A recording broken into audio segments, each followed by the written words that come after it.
To welcome and introduce the resource person of today's session, Professor Prayag Gokhale, Assistant Professor, Department of MBA, Kaylee Dr. M.S. Seshgiri College of Engineering and Technology, Belgavi. Sir has discharged his service in various capacity as Assistant Professor, Head of the Department, and Assistant Placement Officer along with various administrative responsibilities.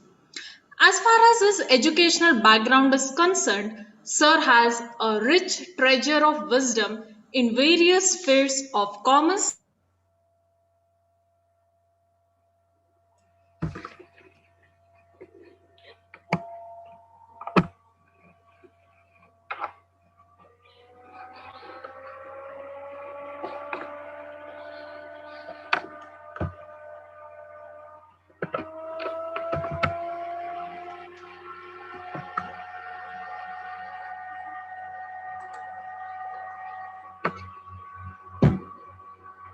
In technical skills, fundamentals of 3D visualization, basic 3D animation using Blender from IIT Bombay. Sir has published 9 research papers in peer-reviewed research journals, 7 conference presentations to his credit. His area of interest include behavioral science, behavioral finance, management accounting, corporate finance, and investment management.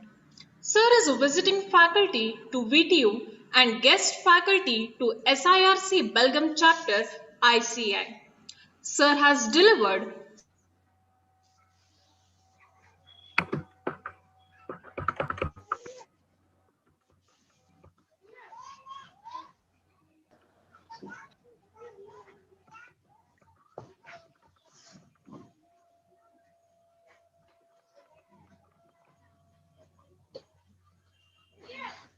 तो काम करेगा भाई एक सुधरना नहीं है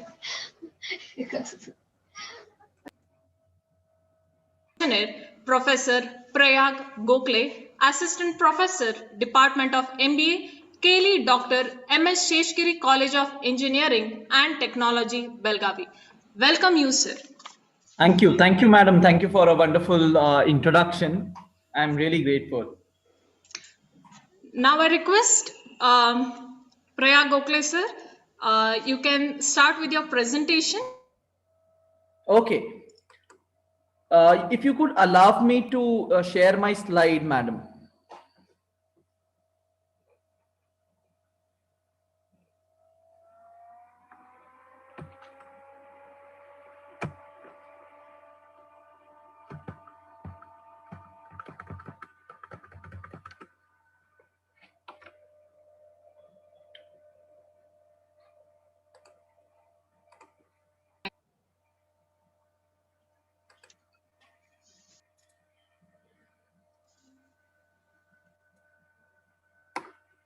Okay, is the slide visible?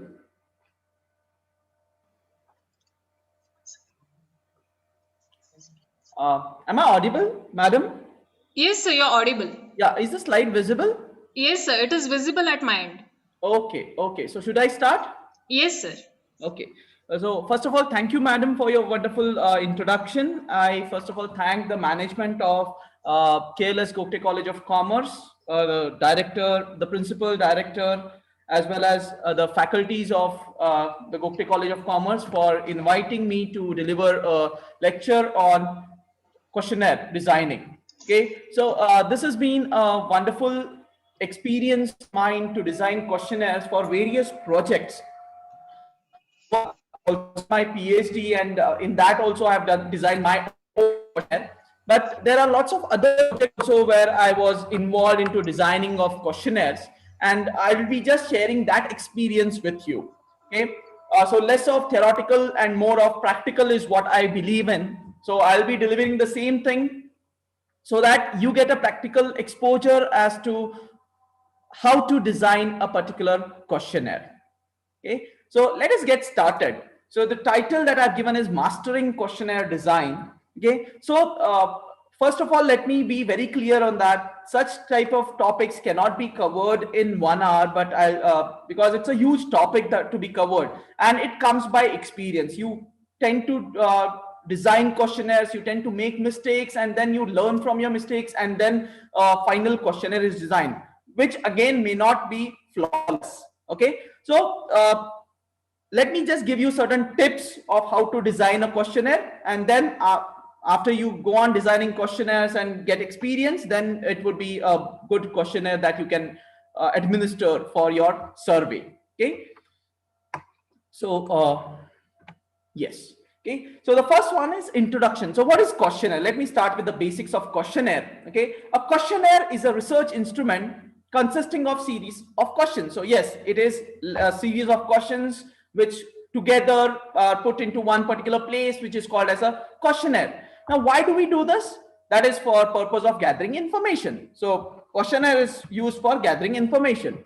So most of the questionnaires are used for statistical analysis. Okay, like you collect data, you want to collect data from various people, the first hand data from various respondents or various people, and you use a questionnaire. So that becomes your primary source of data, first hand data that you use. Okay, but it's not always for statistical analysis. Sometimes you use a questionnaire for a feedback also, generally to get a feedback about the services that are provided, the products that are sold, etc. So to get that feedback about it, you also use a questionnaire. You may not go for a detailed analysis of that, but you may just take a normal feedback using a questionnaire. So questionnaire can be used for various purposes, including statistical analysis to get some inferences out of the research data that you've collected, as well as to get some feedback for various services and products that you are producing or delivering.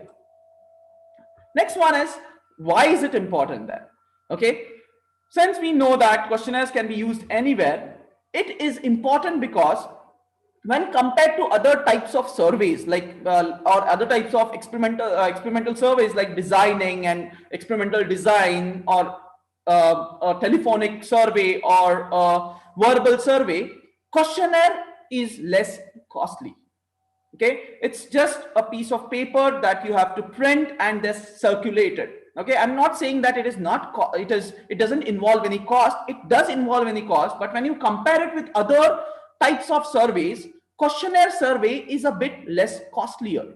Okay, now that is again from my experience, because I have done a survey of around 1000 to 1000 plus respondents, and I found that giving a questionnaire and getting it filled from those respondents was a bit less costlier for me. Okay, now with advancement of technologies, with Google Form or Monkey Survey, there are lots of softwares which are used for developing questionnaires. So you need not even waste your pages over there. You have just you have to just go to Google Form, take your questionnaire, and just send a link across lots of social media or through mails, etc., through the internet basically. So questionnaire becomes less costlier. Then do not require much efforts as verbal and telephonic telephonic survey. Like you need not go personally over there and then get it filled, or you need not call each one of them and then ask questions, which is a lengthy process, which is a long process. Questionnaire is one where you can just drop it to them. They will fill it at their leisure and send it back to you. So that is how it doesn't take much efforts, and often the questionnaires often have standardized answers. Okay, you have options given, they have to choose amongst the option. So analyzing and compiling becomes very easy through a questionnaire, and that is why most of the surveys in the field of commerce or management are based on questionnaires. Okay, so questionnaires, now there are two things. I'll just go a bit ahead of this. Okay, in questionnaire, one thing is you can design your own questionnaire, or another way is adopting a questionnaire. Now, why this is done? Okay, sometimes there are lots of questionnaires related to, let's say, employee satisfaction, or customer satisfaction. Okay, lots of surveys have been done by lots of researchers of high quality, and they have their own questionnaires which are already ready and tested. So instead of you developing a new questionnaire of your own, sometimes it's better to use a questionnaire which has already been designed or which has already been tested by some other researcher. Okay, So that is called as adoption of questionnaire. Whereas in other cases, you have to design your own questionnaire. Let me give example of my own research. Okay, I have done a research on behavioral finance where I tried to study the cumulative prospect theory. There is a theory called as cumulative prospect theory, where questionnaire was not available because most of the surveys or most of the research that was done in this field was using experimental design.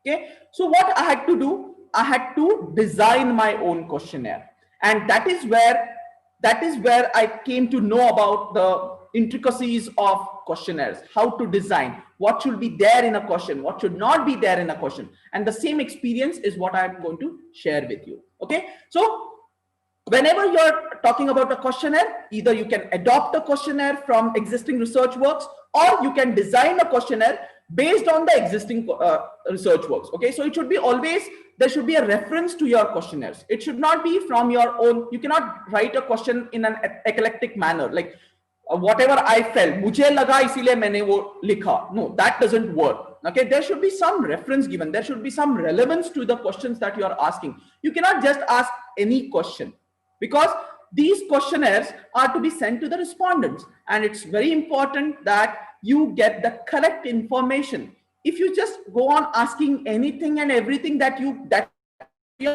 the responses or the data that you're going to collect through the questionnaires may not be relevant, may not be so relevant for your research. Okay, so that is why there should be standard questions that should be either adopted or should be framed with the reference of some research papers.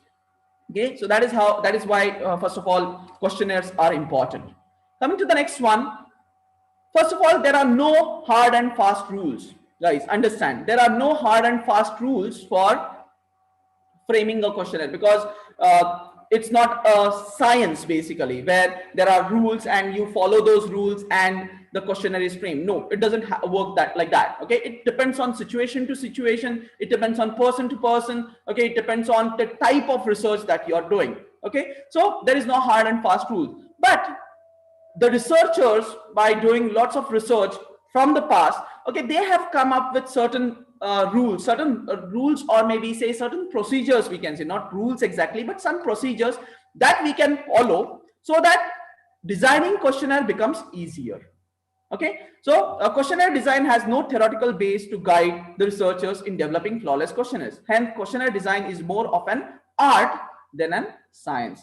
That is what I feel. Okay, because for me, there was no questionnaire ready. So I had to refer lots of research papers, come up with some questions, test those questions, whether those questions work or not, and then come up with my questionnaire. So that is how we did it. Okay, so that was one part of my PhD where I designed a questionnaire. Then there was a small project where there was a person who approached, and he wanted to know whether a particular type of clinic works in Belgaum city. So he wanted to just do a survey in Belgaum city to find out whether his clinic will work or no, whether the patients will approach his clinic or no. So it was a new type of survey where, first of all, yes, clinics related surveys are already there. So we use those particular surveys. Then we try to understand what he really wants. We try to understand the purpose for which that particular person who had approached us wants to design a questionnaire or wants to get the survey done. And then we design the questionnaire. Okay, so it is, as I said, there is no fundamental rule as such. Okay, it's not 1 + 1 is 2 always. Okay, here it may change. There is no hard and fast rule, but that questionnaire should relate to the purpose for which you are designing that questionnaire. Okay, so it should meet that purpose. That is more important. Okay, so as I said, you can design your own questionnaire. There is no hard and fast rule. Okay, coming to the next one. Okay, now I'll just spend a bit more time on this because this is what makes a questionnaire. Like, what type of question should I ask? So question style. Okay, there are two basic types of questions that are normally found in a questionnaire. One is called as open format questions, or we also call it as open-ended questions. And the second one is closed-ended questions, okay, or closed format questions. Now, what is open-ended question is? It is a question where there are no options at all. You have free space to write anything. Okay, for example, when the name is given, in beside the name it's a dash, right? You write your name, they don't give you option, so it's an open-ended question. Or do you want to say anything else? Okay, you mention, okay, your feedback, you mention it, you write it. Okay, so when you're doing that, that is an open-ended question. There are no options to it, there is no restrictions to it. You have to write whatever you feel. Okay, they are called as open-ended questions. Okay, normally in research, open-ended questions are avoided because analysis cannot be done. When you talk about open-ended questions, they become more where analyzing it becomes difficult, or sometimes analysis is not possible at all. But open-ended questions are necessary, because if you want to get some extra information from the respondents, these open-ended questions will help you. Okay, so open-ended questions are one where there are no options available. You have to write whatever you feel like, okay, in your own words.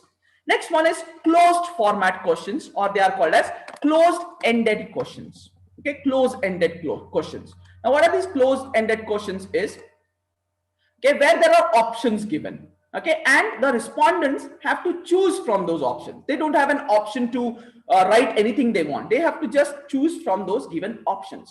Okay, now there are lots of different types of closed-ended questions. Like first one is leading questions. Now what is this leading questions? We have to be very careful, guys. Okay, normally leading questions are the questions which are leading to a particular response that you want. Okay, for example, I give you a question: did rate our services? Okay, you want to rate, you need to rate our services, and I just give you option: good, very good, excellent, superb. Okay, good, very good, excellent, and superb. When I say that, okay, do you have an option to say that the service is not good? No. This question is leading to a response that I want, a favorable response. So they are called as leading questions. And in a survey, leading question should be avoided. Okay, the questions that I have marked in red color, okay, they are the questions to be avoided. Should not be asked in a survey. Normally should not be asked in a survey. Okay. Second one is importance questions. Now, importance questions are the questions which are asked to find out the importance of a particular thing. Okay, how important was it to have a parking space in a hotel? Okay, now how important is it to have a parking space in a hotel or in front of a restaurant? Okay, now when you ask, you try to find out whether that parking space is really important for the people who come, or your customers who come to the hotel. Are they finding it important to have a parking space or no? So when you try to find out importance, okay, or how important it is to have an LCD screen in a college, or LCD projector in a college, so you're trying to find out whether a particular thing is important or not. That time you use this importance questions. Okay, so it ranges from extremely important to extremely not important. Okay, so there are lots of scales over there. Okay, we call it as scales: a 5-pointer scale, or a 3-pointer scale, okay, or a 7-pointer scale. So it may range from 3-pointer to a 7-pointer scale.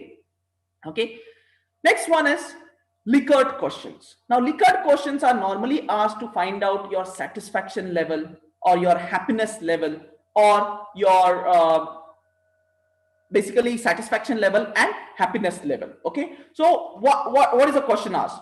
How okay, let me ask you, let me frame a question over here. Okay, like for the satisfaction level. Okay, rate or not, let's say not rate. Okay, I am, okay, satisfied. Okay, no, sorry, wait. I'll just give you this example right away. Okay, satisfaction level, basically to study the satisfaction. Okay, how good was how do you rate the services of a particular hotel? Okay, rate the services of a particular hotel.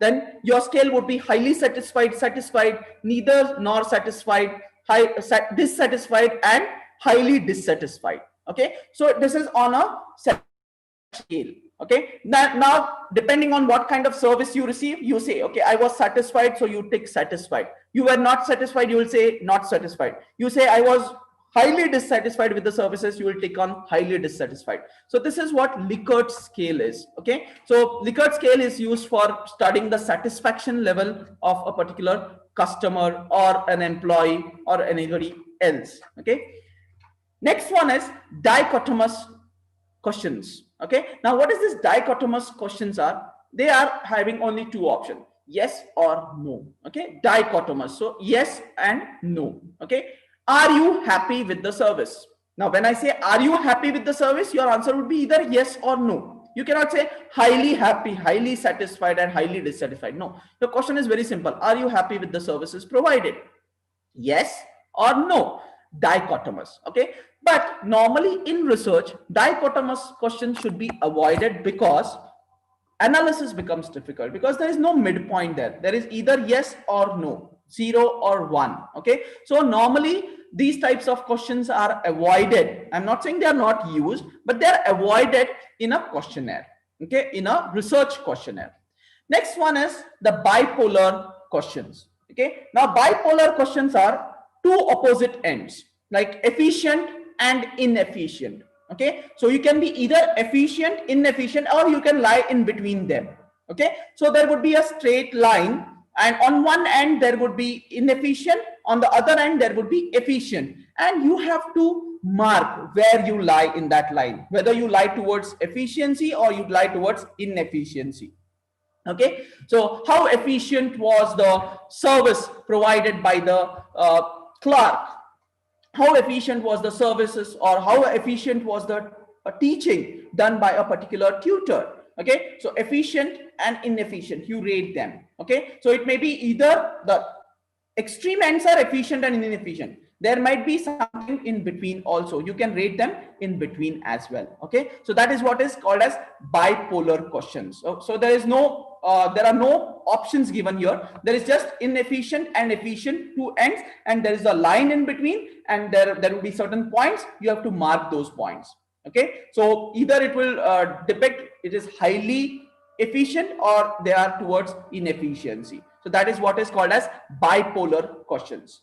Next one is the rating scale questions. Now rating scale questions is when you want to rate the services, whether it was good or bad. Okay, so normally rating questions are the options in the rating questions are even. Why even is because when there are even options, you cannot choose a midpoint. Okay, so it would be very good, good, fair, and very, or poor and very poor. Okay, there would not be fair option there. Okay, so it would be very good, good, poor, very poor, and you have to rate. Now when you rate that, it would be either good or it would be poor. Now you cannot have in between something. Okay, that is the advantage of rating scale. So rating scales are normally even in numbers. Okay, and last one is the buying propensity questions. Now these questions are asked to the customers to know their buying behavior, or to know whether they will buy a particular product or service in future. Okay, so definitely to definitely not. I'll definitely buy the product, I'll definitely not buy the product. Okay, so there would be definitely somewhat, definitely, and so on. Okay, so there are scales over there again. Okay, so this talks about the buying propensity of a particular buyer or a consumer. So whether he will definitely buy that product or he will not buy that product, or definitely not buy that product at all. Okay, so this is how it is done. Okay, so these are the different types of questions. On the left hand side of the screen, I have put in some of the one questionnaire, normal questionnaire that I just got it from the internet. Okay, so which in the first part, these are open-ended questions where they are asking the firm, organization's name, address, completed by, position, etc. Whereas the second part, if you see here, it's on a Likert scale, that is very poor to superior is what they are asking. Okay, so it ranges from very poor to superior. So that is how the ratings can differ. Okay, so or it can be a rating scale also sometimes. Okay, there is a question in the chat box that that has been asked by someone. Okay, I'll just answer that question right now because later it would have no meaning. Okay, what does the person who is asking that question says?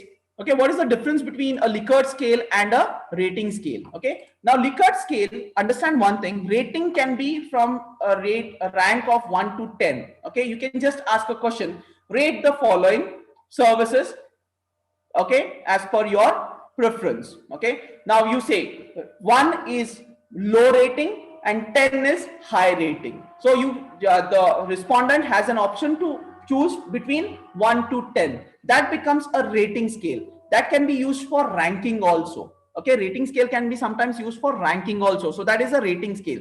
Whereas a Likert scale has fixed options, like either you are highly satisfied, neither nor, then dissatisfied and highly dissatisfied. So you are restricting the responses to either 5 points or 7 points to the maximum. But in case of rating scale, you can rate them on a pointer of 1 to 10, 1 to 5, 1 to 7, whatever you feel like. Okay, so that is the difference between, major difference between a Likert scale questions and a rating scale questions. Okay, so I was talking about this particular question where the first one is related to a 5-pointer Likert scale, whereas the second part is yes and no, which is a dichotomous question. Okay, so this is how questionnaires are built. Okay, so if there are any questions, madam, is it should I take the questions now or should we do it later? How is it? How is it planned? So it is better we take it at the end at once so that you No will not problem. have any disturbance in No between. problem. No problem, madam. Okay. Okay. So Yeah. please make a note of your questions, and later after the session, I'll be free to answer your questions. Okay. So let's move on. I hope you're clear with this question style. What type of questions are used for what type of research? Okay. Next one is context and sequence, guys. Very important. Okay, you should know the purpose and the context in which you are asking a particular question. Okay, and the sequence is very important. Okay, because okay, now normally when you have a questionnaire and you start asking difficult questions at the beginning, okay, people will not be interested, because once you ask difficult question, the mindset changes. Okay, it's the behavior of the respondents, guys. Always remember, every time when you have a questionnaire, when you give the same questionnaire to the same person in different time intervals, it's not that he will give the same responses. Responses may change because it depends on his behavioral traits, right? His behavior, he's in a very good mood, he may respond in a different way. He is in a very bad mood, he may respond in a different way. So that is problem with research. That is always considered as one of the problems with research. Okay, or biases in research is what we call it as. But when you are framing a questionnaire, there should be a proper sequence of questions. So normally what we say is initial question should be easy and non-threatening. Okay, the question should be framed very easily so that people become comfortable, or the respondents become comfortable. So you should first build that rapport. Your questionnaire should build a rapport with that respondent first. That is your primary objective.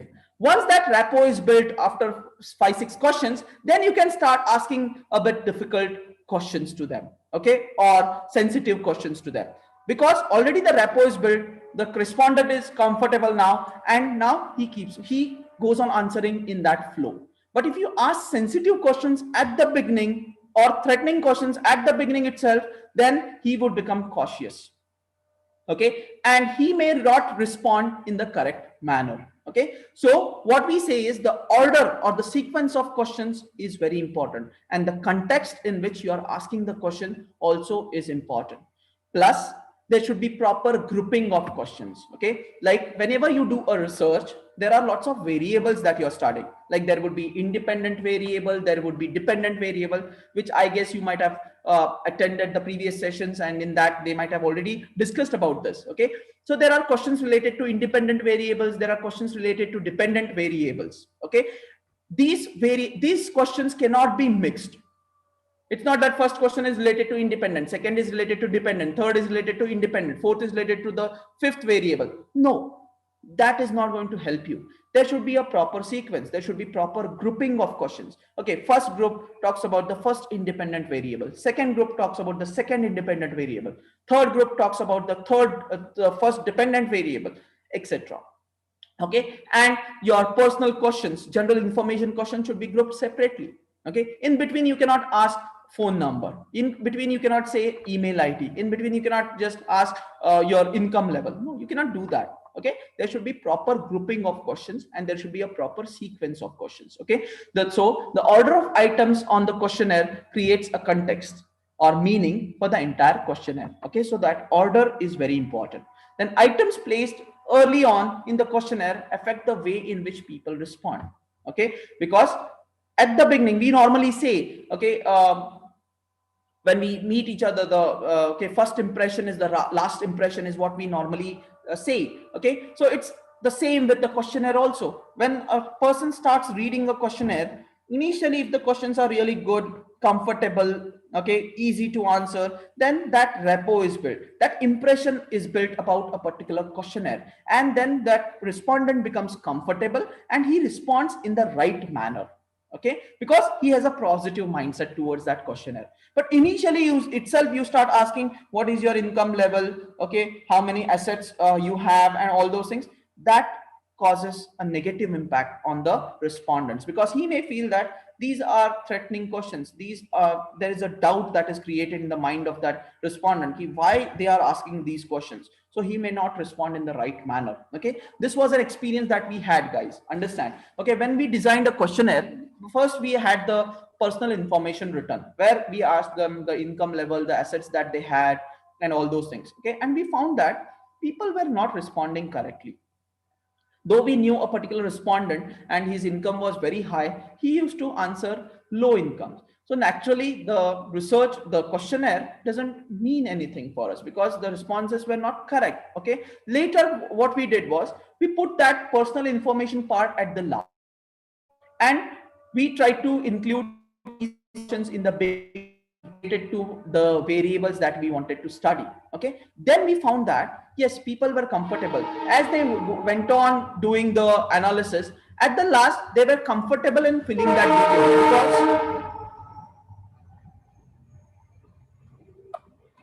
detail because they were now comfortable. They knew the purpose of that question, they knew the context of that question, and on the basis of that they gave correct responses. Okay, so that was one of the experience, and this particular thing is perfectly relating to what experience we normally had. Okay, we had in that particular questionnaire that I was talking about. Okay, so should be easy and non-threatening.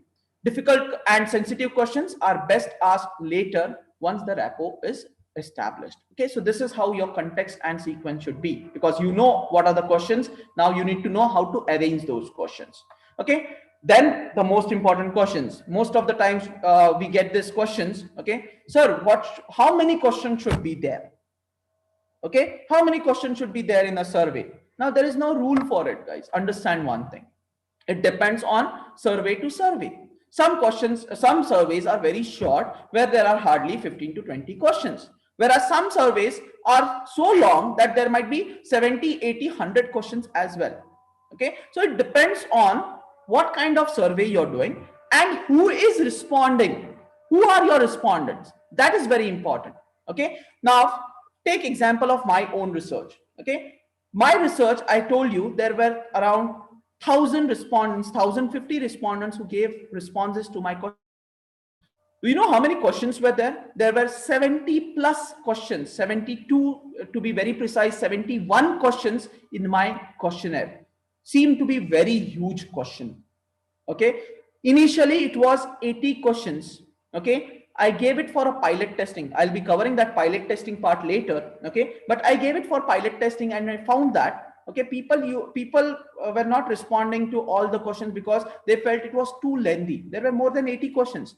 Then I sat with my guide and my colleagues, and then we reduced it to 70 questions which were important. Now I could not reduce it further because those were the questions which were really important for my survey. If I had reduced those questions, then my survey did not have any meaning. Okay, so first of all, there is nothing called as 20 questionnaire with 25 questions is the best questionnaire, and the questionnaire with 70 questions is a bad questionnaire. No, it entirely depends on the purpose of your research, the topic of your research, and who are your respondents. Okay, so basically length is what? The length of the questionnaire is important because it can directly affect response rates, survey costs, and data quality. Okay, longer questionnaires result in higher data collection cost and greater respondent burden, and may lead to lower response rate and diminished quality of responses. Yes, if the questions are too long, okay, then yes, there would be a problem with the response rate. There would be a lower response rate. People will feel so big questionnaire. I don't have time to fill such a big questionnaire. Okay, so that also might happen. But again, when there was a research which was conducted specially to find out what should be the appropriate length of the questionnaire, it was found that length really doesn't matter. It is what matters is what type of questions are you asking, to whom you are asking, and are they relevant or no. Okay, so that is what is important rather than the length of the questionnaire. Okay, no doubt when you frame a question, now coming from questionnaire to question, the question should be as short as possible. You cannot write a paragraph and expect the respondents to read that paragraph and then answer. No, try to have the question as short, question I am saying, okay, as short as possible, which would make and simple as possible. Don't try to use lots of technical jargons in your questions, which makes the respondents to ask you what does this mean. Okay, if that is the case, then you have failed to write the questions properly. Okay, it should be as simple as possible, self-explanatory, so that the respondents read it and respond to it. Okay, otherwise it would be a lot of waste of time where they ask you, okay, this is what I'm not understanding, please explain me this, then you explain it and then they respond. Okay, which will take a lot of time. Okay, so that was about the length of the question. Okay, next was greetings. Very important, guys. In the previous slide I told you that you have to build a rapport with the respondent. Okay, so to make the respondent feel good, there should be something called as greetings. Like there is an example given here, okay, where hi Mix. Mix is a name. Okay, thanks for using Airbnb. We really appreciate you choosing Airbnb for your travel plans. To help us improve, we would like to ask you a few questions about experience so far. It will only take 3 minutes, and your answers will help us make Airbnb even better for you and other guests. Thanks, Team Airbnb. So when I read this, okay, I become very positive. Okay, I feel good about it. Okay, somebody is asking for my help. That is what my feeling is. I become very positive, and then I'll definitely take that survey.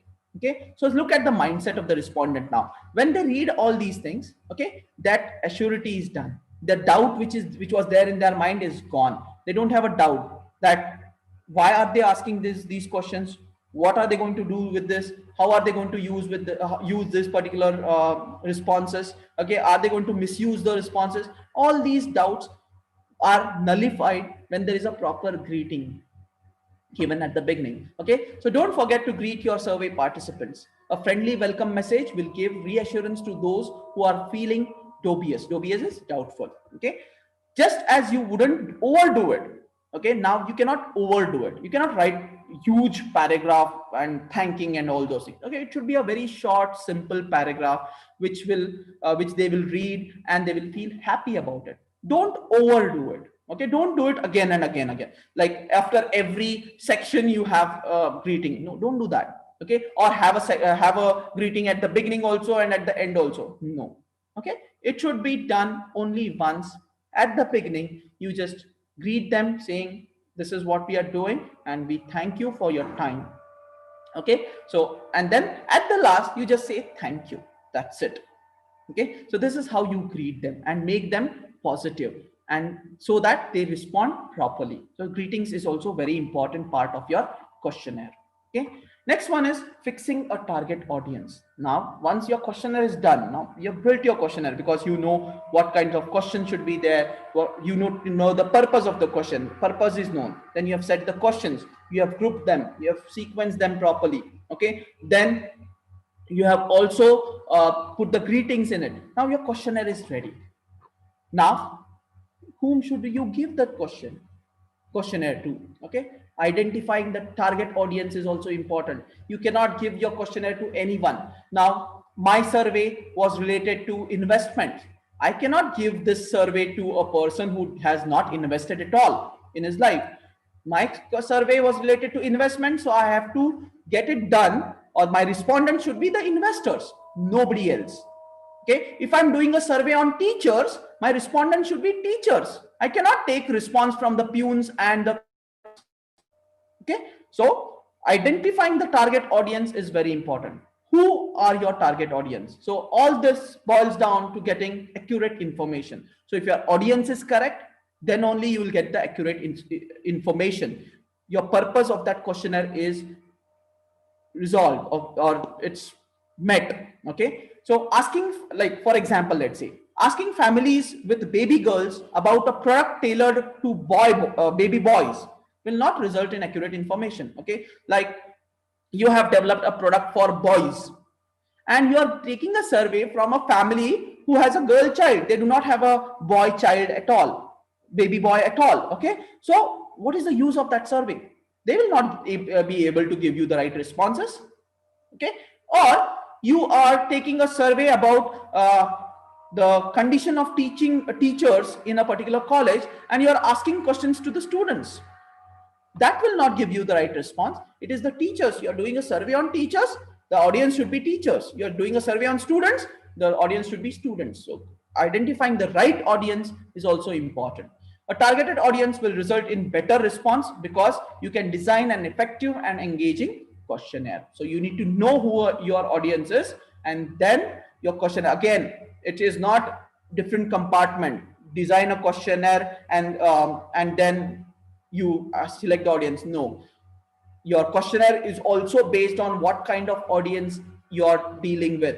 Okay, because you cannot ask questions like I'll give you a simple example. Okay, we had done a survey for the gram panchayat, okay, where we had to find out the effectiveness of the Manrega scheme. Okay, the Mahatma Gandhi Rural Employment Guarantee Scheme. We had to find out the effectiveness of that particular scheme.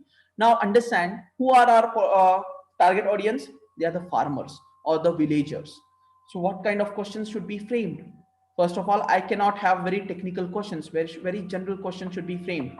Questions should be framed in different languages now, because villagers or the farmers may not understand, every farmer may not understand English. So there should be questions in Marathi, there should be questions in Kannada, because we were serving the northern Karnataka. So that is how we had to design the questionnaire. So we need to identify, we need to understand who our audience is, and accordingly alter our questionnaire.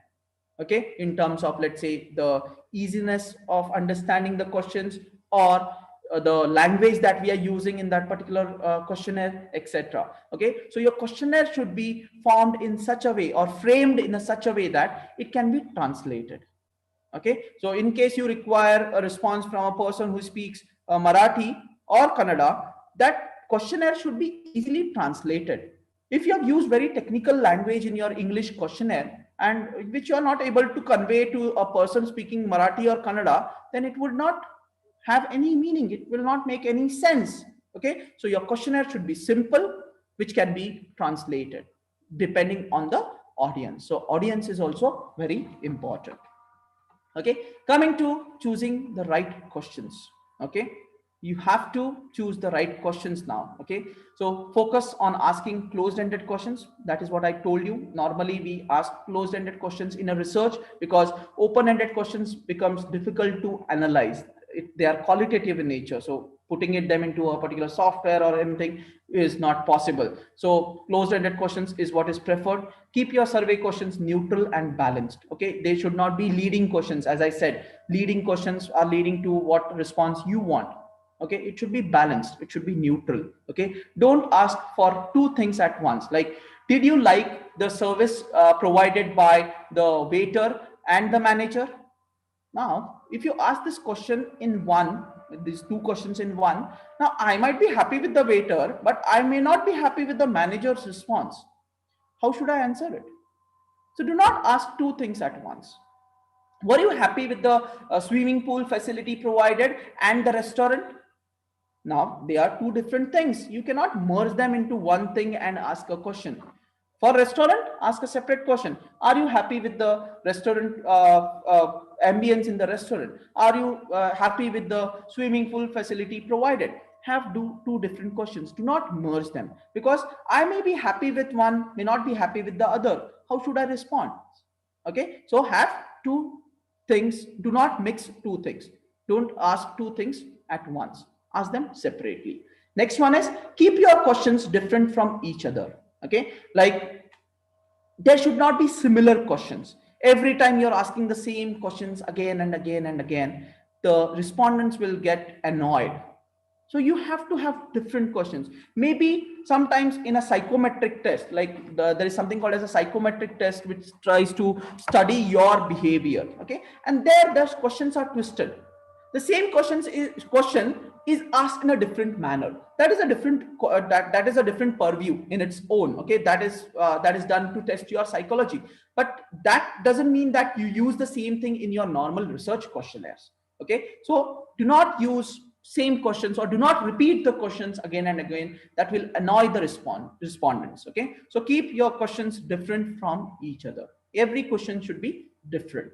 Okay, so this is about choosing the right question. I have already spoken about grouping similar questions. You might want to show them questions or a page, so you group which actually make a look small. Okay, in Google Form, I don't know how many of you have used Google Form. Okay, in Google Form is an option of creating sections. Why is sections created? If you have questions continuously, what happens is the respondents will be able to see all the questions, and he will come to know how questions are there. Okay, which will have a negative mindset on the respondent sometimes, because he may see lots of questions and he may feel okay, burdened with that. So what do? You create sections. Now in sections, what happens is in Google Form sections is you can see only if you answer the first section, you can go to the next section. Now in this, you will not come to know how many sections are there. So you keep on answering, keep on going to the next section, and section by section, section by section. At least the respondent doesn't know how many questions he answered. Okay, so that is one advantage of grouping similar questions together. Okay, another advantage is, as I already said, okay, your dependent variable, first dependent variable, questions related to that, keep it in one group. Variable, keep it in another group, another section. Let's say the independent variable, keep a section separate for that, so that analysis becomes easier for you later. Okay, so that is why grouping similar questions is very important. Next one is design and layout. Now, once you have decided everything set, everything is done, your questions are ready, everything is ready. Now, designing is very important. Okay, because your design plays a very important role in getting the right response. If your design is good, presentable, then respondents will be happy to give responses to your question. But if your questionnaire is not designed properly, no font, there is no proper font, there is no spacing, there are spelling mistakes, etc., then the respondents would not be interested in answering such questions where there are lots of mistakes. Okay, so designing and layout of a questionnaire is very important. So I'll just give you certain tips, like your first question should be interesting to grab the attention of your participants. I've already spoken about it. Use bold or italic attention to important words. Okay, if you are using some important words, either bold those words, okay, or use italic font for it. Okay, then test the readability of the font and any colors if used. Okay, if you're using colors, then you should see once you take a print of that or on the screen digital, you have to see whether those colors are visible or no, or the font that you have used. There are lots of fonts which are not readable at all. Okay, like old English text. If you use old English text, it is very difficult to read that font. So you should keep a simple font. Times New Roman, Arial, Calibri, these are the standard fonts that you can use in a particular questionnaire. Okay, then use a font and font size suited to your target audience. It should be easily visible. They should be particular letter or read that particular word. So it depends on who your audiences are. Okay, then for longer online surveys, think how to break the questionnaire into separate sections and pages. Okay, if your survey is really long, then break them into sections. As I told you, in case of Google Forms, you can create sections so that you can ask as many questions as you want, relevant questions you want, but the respondents would not be able to find out how many he really answered. Okay, so break them into sections or pages. Then use subheadings and clear explanation to guide people through the questionnaire. There should be explanation. If you feel that a particular question they will not be able to understand, then you have to give an explanation to that. Okay, like in my questionnaire there was an experimental design where there was an experiment. They had to choose between two experiments, okay, which initially when I gave that questionnaire nobody understood what to do. So what I did, I wrote a footnote saying that this is what that experiment means and this is how you have to choose the option. So when I did that, then the people started reading it and understanding what that experiment is about, and then they started answering the questions. Okay, so there should be a proper subheadings or clear explanation to guide the people through the questionnaire. Then for all questions, give simple exact instructions like tick the box. They should know what they have to do. They have to tick the box. They have to circle the numbers. Okay, or they are just like your OMR. Okay, if you have attended any entrance exam, then on OMR sheet they give you, okay, how to darken it. Okay, if it is half dark, you cannot put a cross. Half dark, not allowed. Okay, it should be clearly in that round circle which is given, you have to darken that. Okay, if it, even if it goes outside or you by mistake you darken two circles, it's a mistake. It's not allowed, right? So for questions there should be simple and exact instructions. So there should be a tick box or a circle the numbers, such kind of instruction should be given, and there should be even space given for qualitative answers. Like if you're taking any open-ended answer, there should be a proper space given. You cannot just say any other suggestions and you just write a small give a small space to it. What are you expecting from them to write there? No, yes, that's it. No, there should be proper space provided for answers. Like you say address and you just give a 5 centimeter line space over there. Do you expect them to write the entire address in that small space? Or sometimes email address is given, okay, and a very small like 2 inch of gap is given, email address, and beside that itself phone you give the mobile numbers. How are they supposed to write that entire email address in that small space? So enough space should be given for qualitative answers. Plus, okay, there should be proper spacing between the questions. Okay, it should not be that they are reading one question and the other question is just beside just below it and they start reading the second one continuously. That should not happen. Okay, there should be proper spacing between the questions. Okay, so standard spacing is 1.5, which is expected in a letter format. Okay, you can have a spacing of 1, depends. Okay, depends on your question.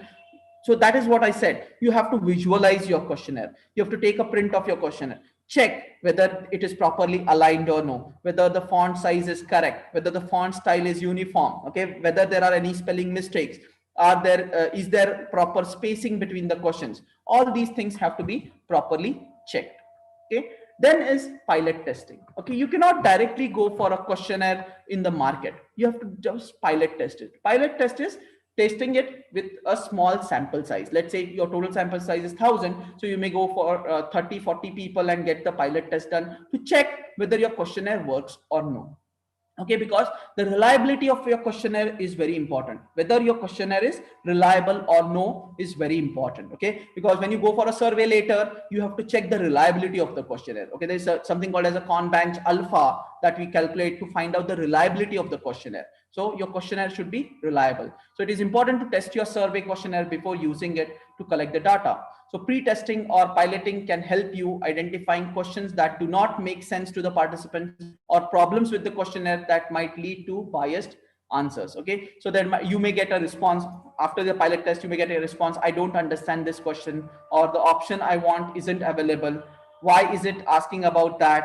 That makes me uncomfortable. This is getting boring. Why is it so long? Or I can't find this section. Okay, so these are some responses that you may get, so which will help you to rework on your question and make it appropriate. Okay, so pilot testing of your questionnaire is very important. Okay, so without pilot testing, do not go for the ultimate survey in the market with your questionnaire. Do the pilot test, get the responses from the respondent, and then try to modify your questionnaire and then go for your final testing. Okay, then finally edit and launch the questionnaire. So all that remains is to be done is mechanical processing of layout and setting up the question in its final form.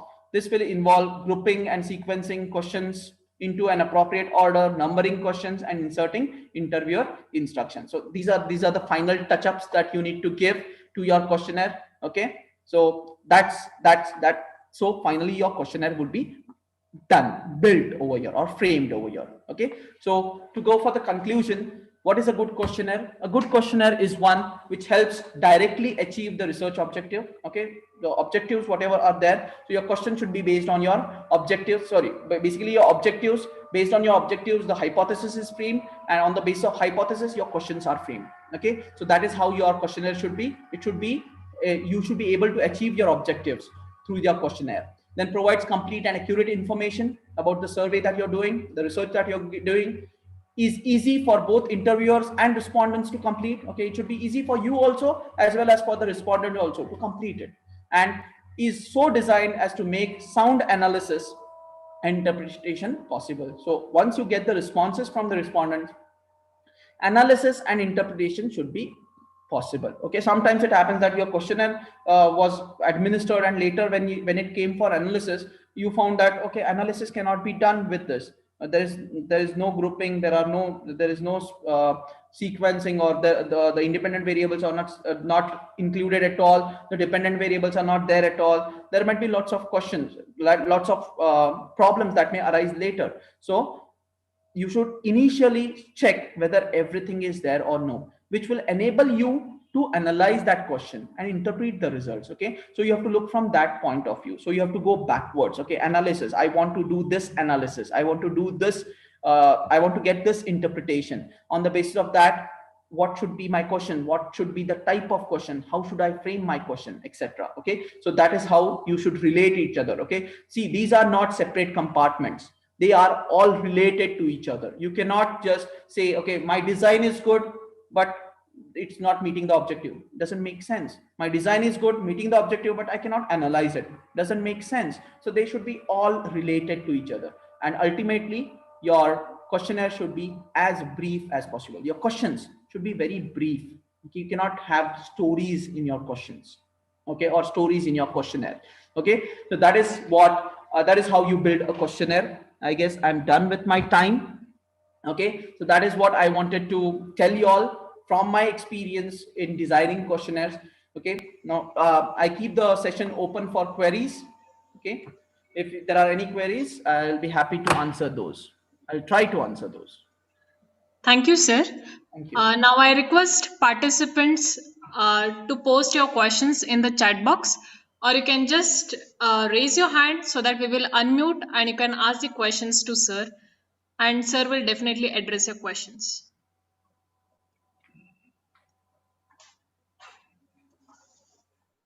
You can either use the chat box. Yes, we have a question here. So there is a question with regard to any reliable source for questionnaire data bank.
Prayag sir, am I audible to you?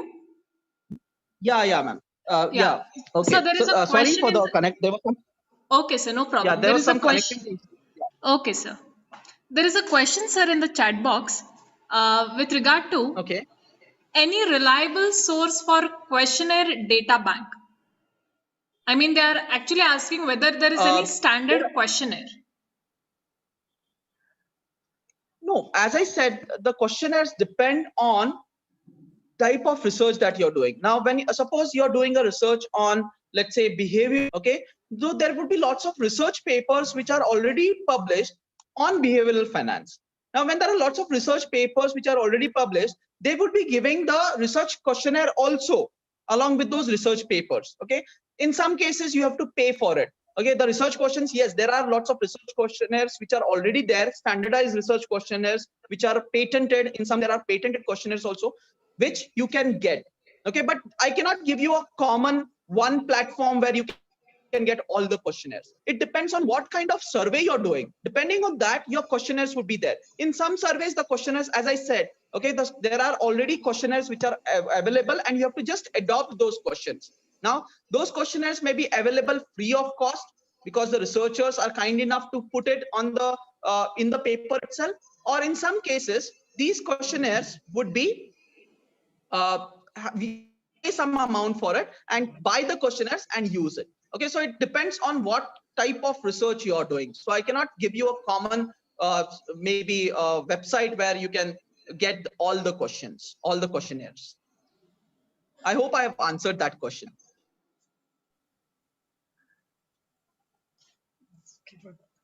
Hello? Yeah, thank you, sir.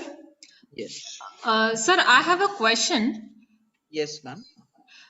So when we are drafting the questions, you have briefed about all the different types of questions that we Yes. can put up into a questionnaire. Yes. Is it necessary we have to pick up all the different types of questions in one questionnaire, or it depends on the type of topic that we are going to choose? Yes, it depends on the type of topic. Okay, now if you consider one of the questions, you are doing a satisfaction survey, you're doing an employee satisfaction survey, you just need to have a Likert scale which talks about the satisfaction levels. You can have various variables, but only satisfaction questions are more than enough. There you may not ask questions which are related to ratings, or you may not ask questions related to, which are uh, leading, etc. Okay, there you can just ask satisfaction question based on the scale. That's it. So it, Okay. as you said, it entirely depends on what type of research you're doing or what type of question is it. Yeah, thank you, sir. Yes. Excuse me, sir. Yes. So there's one more question I would like to ask. So Yes. what if we have framed a questionnaire and we have already collected the data, but when I'm Mhm. conducting my testing, sir, like when I'm conducting my analysis, I'm not Mhm. able to I'm not able to relate few questions. So like this has happened with me once. So what I did, I've collected my data, and then later when I was conducting a test, suppose Z test. So I was not able to connect my questions. So in that case, can I recollect the data once again, sir? Will the reliability still be there? See, recollecting now it depends. So, are you talking about wrong responses No, because sir, of no, that, sir. or is it because the framing of the questionnaire was not proper? The question Sir, was not. I think the problem was framing of the questions. Like we just framed the questions, but when we were doing the analysis, it was not matching, sir. So, That is why pilot testing is important. Okay, okay. that is what I said. Okay, first frame your questionnaire. You have to you have to take into consideration all these aspects of analysis, purpose, okay, your respondents, etc., and frame a questionnaire. But still, even if you consider all these things, there might be some cases where you might be committing some mistakes, but those mistakes can be found out using a pilot testing, and that is the reason why pilot testing is important. When you do Yes. the pilot testing, first of all, you're doing it on a very small sample, and then you're trying to analyze it. You try to analyze the reliability also. Okay, and there you come to know, okay, whether this particular question is reliable or not, or whether I'm able to analyze this question or not. Okay. Okay. If you're not able to analyze that particular question, better to change that question or skip that question. Now in analysis, we have something called as a conbench alpha reliability. When we do the reliability study of a particular question, there's something called as conbench alpha. Okay, normally it is said that if your conbench alpha is less than 0.7, okay, sometimes some people consider 0.75, but let us consider 0.7. If your reliability is less than 0.7, then you normally exclude that question from your questionnaire. You don't consider that question at all. Okay, because that question is not giving you a reliable answer or a reliable response, which will not be used in the research, which is not useful in a research. So this is what you need to do first. Do a pilot study, understand, and then whatever is reliable, whatever you can do, whatever you can analyze, include those questions in your final questionnaire. Yes, sir. Thank you, sir. Thank you so much. Yes. So there is one more question in the chat box. Yes, ma'am. Just a minute. I'll Uh, just check. okay, sir. Okay. What is the best scale? Which one, ma'am? How we check the reliability? Yes. Yes, Okay. sir. Reliability and validity. That is what I said. We have something called as a convention alpha, which we use. That is a measure of reliability of a particular questionnaire, whether the questionnaire is reliable or not. Okay, and validity can be tested by a pilot study, whether you are asking valid questions or no. That is what normally we do. We check the validity using the questionnaire and get the feedback on that questionnaire from the respondents.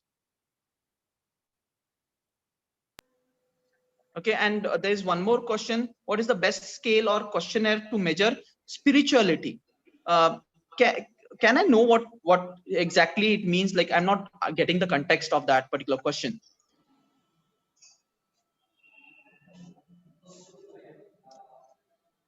Am I audible? Yes, sir, you're audible. Yeah, so I don't know who has asked that question, but I'm not getting the context of that question. Like, measure spirituality means what? What exactly they want to measure?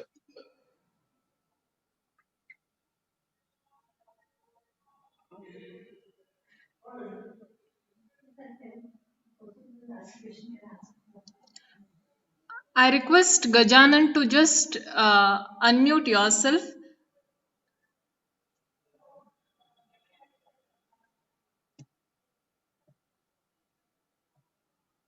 And madam, there's some Minakshi who has raised the hand. Okay, sir.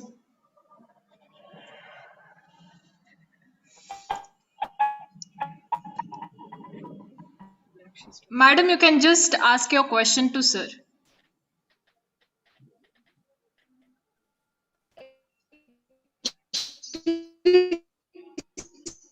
I have that question only, that how we check the reliability and validity of a question. That's what I'm saying. Yes, sir. Yes, sir. Hello. Hello. Hello, sir. Is I'm audible to you? Yeah, you're audible. You're audible, madam. Please go ahead. Hello, Hanji. You're audible. I can Okay, hear you. sir. Sir, I got my answer. Actually, my question was the same, that how we check the reliability. Okay, madam. Okay. Thank you.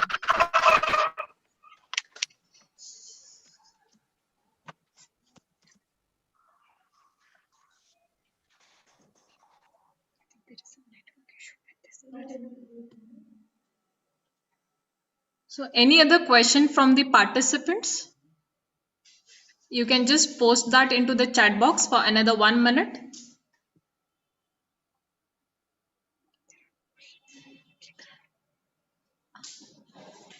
So there is one question in the chat box. Yes. What is the method or scale used to check the performance evaluation of institutions?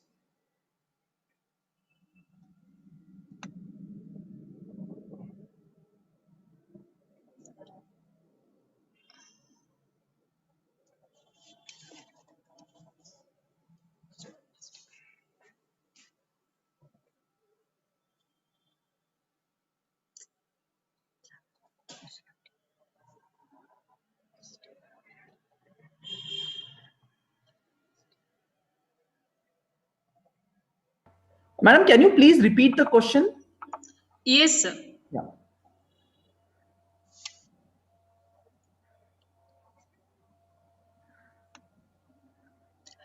What is the method or scale used to evaluate the performance of institutions? Performance of institutions. Now, again, if you're measuring the performance in terms of, let's say, rating scale, then you can use good to very poor. That is your rating questions, okay, where you need to find, where you can find out whether the performance is good or bad. So very good, good, average, bad, very bad can be one of the scale that you can use for measuring the performance. Okay, or efficient to inefficient also can be one of the scale that you can use for performance measurement.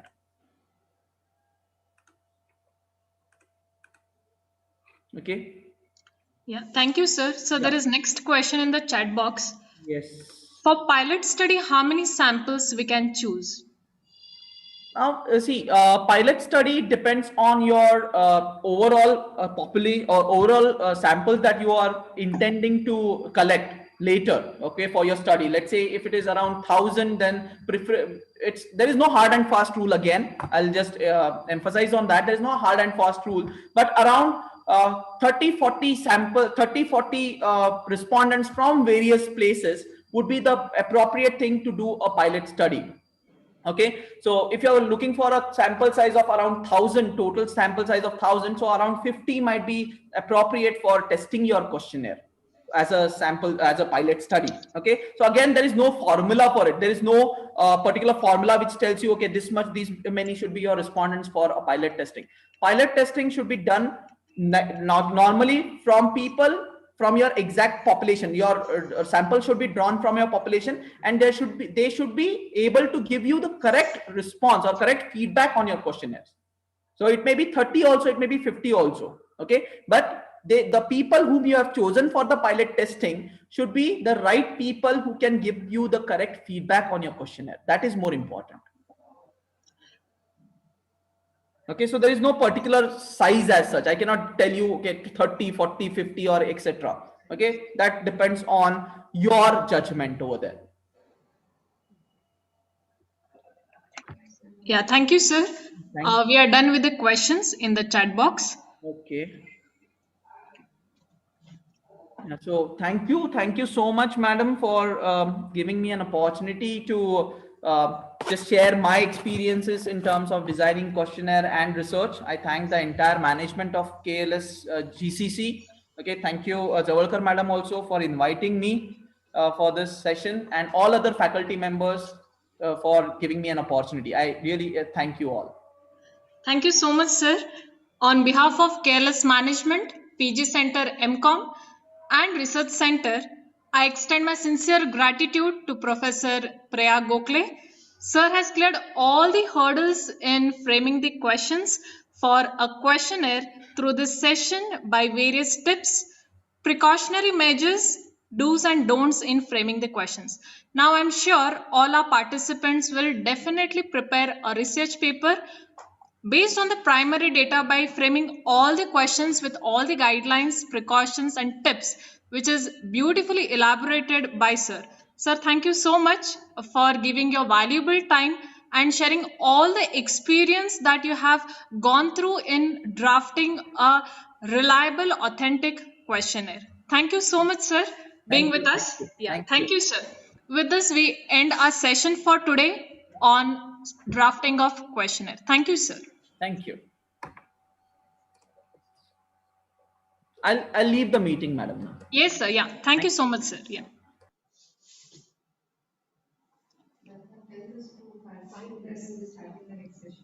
Yeah, I request all the participants to stay connected. In a couple of minutes, in 5 minutes, we will be begin with the fourth session on testing of hypothesis by Dr. Sandeep Nair. So I request all the participants to stay connected. We will be back in 5 minutes. Thank you.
Good.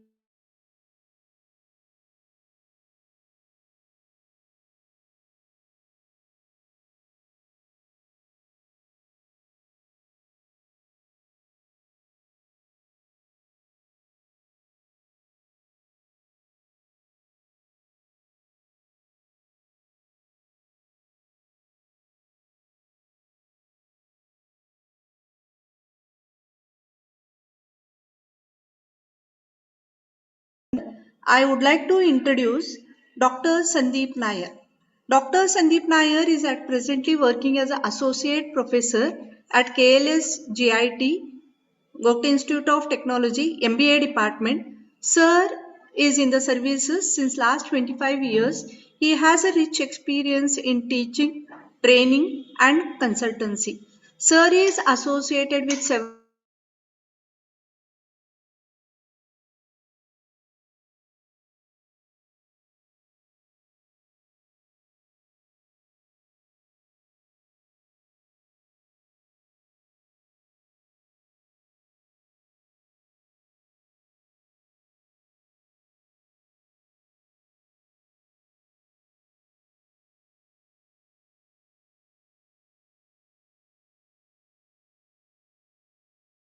small resume and you will be meeting him just in 2 minutes now.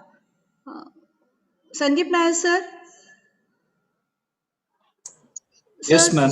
we Good welcome morning. you to the session from the Gokta College of Commerce MCOM department. Sir, you can start your session, sir. Thank you. Am I audible, ma'am? Yes, sir, you are audible. Okay. Thank It you, is sir. clear. It is clear. Okay. I Yes, thank you for this opportunity, Madam Javalkar, and also the head of the MCOM department.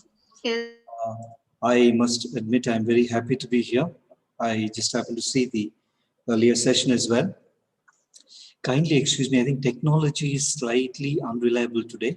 So I shall take you through hypothesis testing as briefly and as simply as possible. And of course, time and technology permits, I'll be happy to interact. Also, please note, this is a technical concept. I'm trying to give you a conceptual clarity. We're very, very happy to meet you in person when possible for further workshop and clarification. Allow yes, me to share my screen, please. yes, sir. You can start, sir. Topic Please. is hypothesis testing. Okay. Now, yeah, in a minute.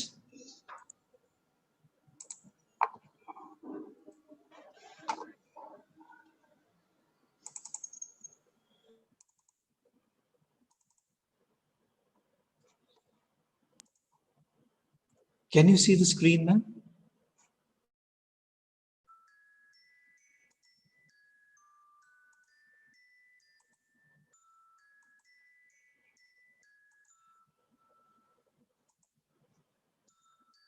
Are you able to see the screen, ma'am?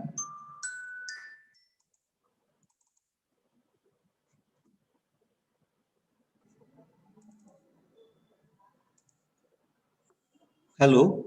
Hello, sir. Still, it is not yet visible, sir. Okay, okay. Just a minute. I'm just Yes, sir. Yes, sir. Yes, sir. No issue. no. Not it, sir. It is Okay, not yet visible. okay, okay. Give me a minute, ma'am. There seems Yes, sir. Yes, sir. Take your own time. yeah.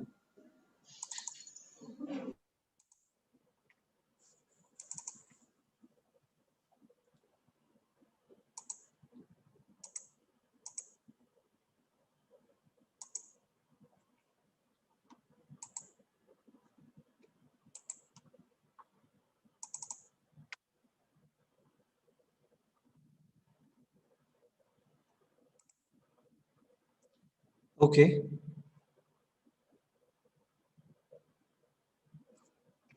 okay. Just hold on. I've just Yes, sir. No issue, sir. Take your own time.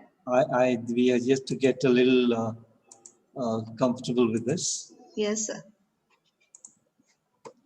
Okay. I'm so sorry about this. No, sir. No issue. Actually, earlier you have shown that your PPT, Yeah, but yeah. we asked you to remove it, sir. No problem. Okay. Now I shall. I don't know. Once. Okay.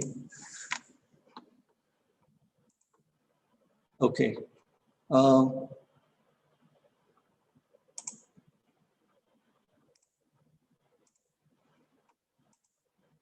can you see the screen now? Is it visible now? You have started screen. Yeah, is it visible? Yes, sir. It has come, sir. Great, great. Thank you. First Thank slide, you it has so come, much. sir. Thank you. So Yes, sir. today You I'm you happy to can be start now. hypothesis testing. There are approximately 20 plus slides. I'll try to take you from concept to the details of it. Okay. Excuse me, sir. Yes, ma'am. Sir, please do it the slideshow, no, sir. Slideshow. Okay, okay. I'll do it. Okay. Yeah. Now, the context of hypothesis testing, why social sciences or research is important. We are in an information era, there's a data explosion. Therefore, selection of the data is knowledge. So we have to create a knowledge society, knowledge enterprise. So selection of information is knowledge, and knowledge is an intellectual property. Your intellect, which has commercial value. And also, please note why research is important because of information redundancy. It is stated that every year, approximately 35% of the information is becoming redundant. So we are constantly in search of new information, new learning. Also, research is the most important skill today. We are living in the data uh, world. So research is nothing but application of knowledge, or it's a skill which we have to learn. And also, please note today, the most important academic distinction is based on your research skill. So it's imperative that we get to understand the research orientation. And as we understand, inferential statistics is nothing but trying to understand the value of a population with the help of a value of a sample. So we are trying to deduct or induct the value parameter of any given population with the help of value of the sample. So in this context, let us try to understand hypothesis. There are some words which are basically technical, but I'll try to make it more simple. Now, introduction. Hypo is opposite to the word hyper. Hyper is more, hypo is less. Hypothesis. Hypo is less than complete or slightly or semi or quasi, which means less than normal. Thesis is a theory. So hypothesis is something called as less than a theory. So hypothesis, it's opposite to hyper. So what is hypothesis? Hypothesis something that is yet to become acceptable theory or thesis or philosophy. That's the meaning. Hypo is less. So what is hypothesis? It's a claim, it's an assumption, or it's an assertion, or it's a belief, or it's a hunch, or it's an intelligent guess. All these are the meanings of hypothesis. Please note, a researcher's claim or assumption or an assertion, belief, hunch, intelligence. Covaxin has been rolled out. We are believing so many things about it. We believe that everything will turn out to be good. So this is a hypothesis about an unknown value of a parameter, unknown value of a population, a parameter, unknown value. It's we make an assumption about an unknown value, right? And it is the focus area in the search for an answer. I'll tell you about it. So basically, hypothesis is the focus with which we get on to a journey of trying to learn. Please note, I've just written that there are three types of journeys. One is a travel, the other one is a trekking, third one is hunting, not with guns. What is a travel? We know where we are going. We know the beginning, we know the end. That's a normal travel. What's a trekking? Trekking, we know the beginning, we don't know the end. It's trying to explore something new. We don't know where we are going. It is like walking in the dark, trekking. What is research? Research is like hunting. That means you know where you're going, you expect to see something, and you have taken care to make sure that what you expect will be found. So you are on a hunt. Maybe you will get it, maybe you may not get it. Please note, I'm not talking about hunting through gun. Even bird watching, for example, you find a lot of people going to Western Ghats to spot birds. So please note, research or especially hypothesis is that research is going on a hunt with an expectation. That expectation is called as hypothesis.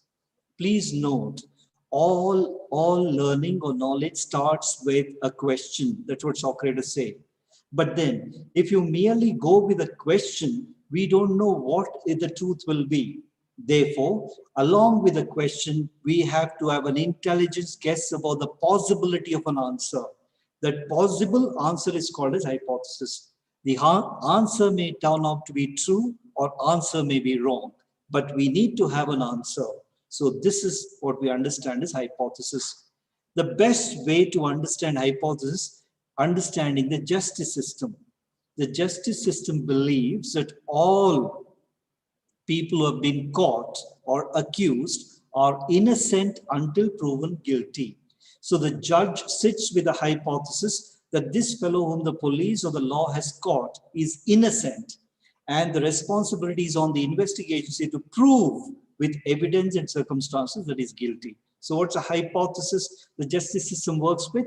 That all are innocent until proven guilty. So this is a very simple way of understanding what a hypothesis is. Hope you're following. Now, very quickly, so please understand, hypothesis is an assumption which you start with. Types of research. Now, multiple types of research are there. Broadly, they're classified into three: exploratory research, descriptive research, and causal research. Exploratory, I think you must have gone through this. I'm just running through them. Collecting insights, you're exploring. I've given you an example. For example, what is the impact of social media and learning? Impact of social media and family life? Impact of social media and relationship? So many things I've just taken. You are trying to explore the impact of social media on various realms. Here I've given learning. This is an exploratory data, exploratory research, where you collect insights. Usually questions will be open-ended. You don't know what all you get. That is exploratory research. Next one is descriptive research. Descriptive research are describing a certain phenomena. It is more structured and defines opinions, which means to say you have an idea, it just structures it and concretizes it. Example, employability skills for commerce graduates. What are the employability skills for commerce graduates? Are they common for all or specific in terms of commerce and management aptitude? Describing it. Causal research. It's a prejudged causal relationship. You guess that there is a relationship between X and Y. Here I've given an example. Do we really have to understand, do celebrity endorsement really push sales for a product? To cricketers. So we are trying to understand whether a product which is endorsed by celebrities does have better sales compared to a product which may not have a celebrity endorsement. So you are trying to assess the cause and effect relationship. So these are three types of research. Now, features of hypothesis. Please note, I'll go to it later. Features, it should be clear, very, very clear. It should be very simple to understand. It should be very specific, not too general. When I say specific, even the concepts have to be defined. It should be relevant. I'll tell you something. I came across a research which analyzed the content.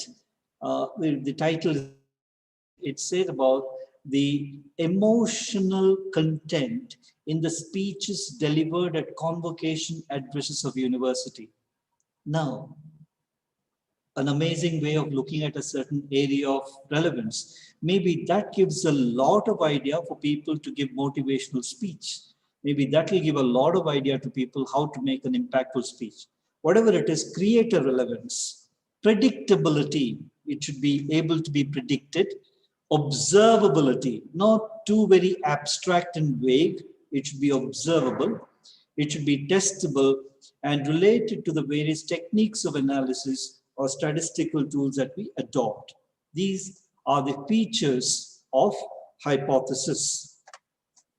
Now, hypothesis testing. Testing the validity of the claim, assumption, hypothesis, with reference to the value of the sample. Now, for example, the covaxin is done. So we believe that this particular vaccine will definitely resolve the issue of COVID pandemic. Now that is tested on the basis of a certain sample. That's why it's been rolled out. So testing the validity of the claim, what we claim of the population, based on the value of a sample is what is called as hypothesis testing. It's like very simple testing, taking out a little blood sample to judge what is a blood group all about. It's as simple as that. So hypothesis testing is the test to the validity of the claim. You have an assumption. How valid is that assumption? It basically tries to see or measure the difference between the values of the parameter. Parameter is one variable of the sample and the parameter of the population. So you are trying to compare the values of a sample with the value that you obtain of the population comparing. Now, an example, online education. This is a certain hypothesis which needs to be tested. So therefore, you will select, you will have to define whether it at the college level, PG level, UG level, or the school level. First define at what level. Then you take a sample of students and try to assess how it has influenced their learning. And then you are trying to see whether it applies to the larger population. That's the meaning. Now, please understand formats of hypothesis. Directional hypothesis and non-directional hypothesis. I have one more slide related to this later. Please note, whenever you're talking about a directional hypothesis, either directed towards the right or the left, or the lower to the greater, lesser or greater, more or less. Now, please note, involves terms such as positive or negative or lesser or greater. When you frame a hypothesis which states, or if which states in that hypothesis, something is either greater or lesser or positive or negative compared to the other, then we are trying to test one part of the normal distribution. I'll tell you about it later. In simple language, directional hypothesis is basically you are claiming something is greater than or lesser than something else. In this here, yoga decreases heart ailments. So therefore, your hypothesis, that's an example, is stating that practicing yoga, a specific asana or some yoga, practicing yoga results in the lowering of the heart ailments compared to those who do not practice yoga. This is called a directional hypothesis you're comparing. Now, because you're comparing people who are doing yoga and people who are not practicing yoga, directional hypothesis. Now, non-directional hypothesis.